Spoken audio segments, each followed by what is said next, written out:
You may have noticed that the mass numbers for isotopes are not the same as the mass number in the periodic table. In the periodic table, the mass number there is the average of all of the isotopes of that particular element. It is not an exact number, it is measured.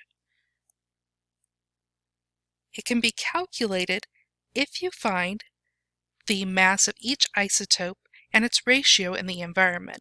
So these are based on a particular sample. If we look at the isotope ratios at different samples, we're going to get different average masses. These would give us different masses in our periodic table. Here's some examples of different isotopes and the weighted average of the atomic masses of these isotopes. So notice lithium has lithium 6 and lithium 7. The average atomic mass is 6.941 AMU. So that's pretty close to 7.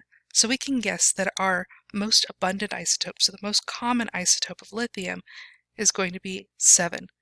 If we look at carbon, 12, 13, 14, there's even carbon 11, 12.01 AMU, so it's pretty close to 12. So you should be able to kind of get an idea of what your most abundant isotope is from the mass in the periodic table. But the mass in the periodic table doesn't really tell you that much more. So let's look at how we actually find that mass. So we use this doing a calculated average. So a quick calculated weighted average. A weighted average is different from finding a regular average.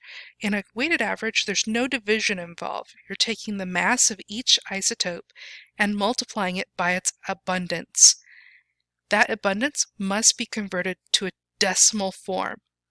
So typically abundance is reported as a percent. You're going to have to turn that percent into a decimal number. Always check that your answer makes sense. When we're working with an average of any kind, it should be larger than the smallest mass and smaller than the largest mass. Make sure that you're working with measured values, so be aware of significant figures. Your typical units are atomic mass units, although we'll also look at other types of units that you may work with in other units. So let's take a look at how we find the weighted average for magnesium. Now this is the typical type of data table that you might be working with. It's kind of a mess. There's a lot of data here. So I've summarized it into this simpler table. So I've got 3 different isotopes for magnesium. Magnesium 24, 25, and 26. Their mass in AMU, 23.99, 24.99, and 25.98 respectively, and their percent abundance. I'll go ahead and put the percent symbols in there so you remember that it's percent. If we want to do the weighted average, each of these percents is going to need to be turned into the decimal number. So to turn a percent into the decimal number, remember you divide by 100. So this is going to give us 0.7870 for the decimal value. Only do this once for each value.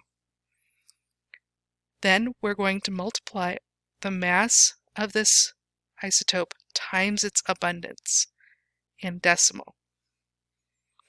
So 23.99 AMU times 0.7870 plus 24.99 times 1.1013, and so on. When I go through and do this math, I get 24.31 AMU. Notice that I have the same number of decimal places on this value, because there's addition going on here. So typically you're going to have the same number of significant figures and the same number of decimal places as the values. I also want to check, is this a reasonable value? Is it larger than my smallest value? Yes, it's larger than 23.99. And is it smaller than my largest value? It's smaller than 25.98. So this is a reasonable value, and it's also the correct answer. I'd like you to go ahead and try a practice with strontium. Calculate the weighted average.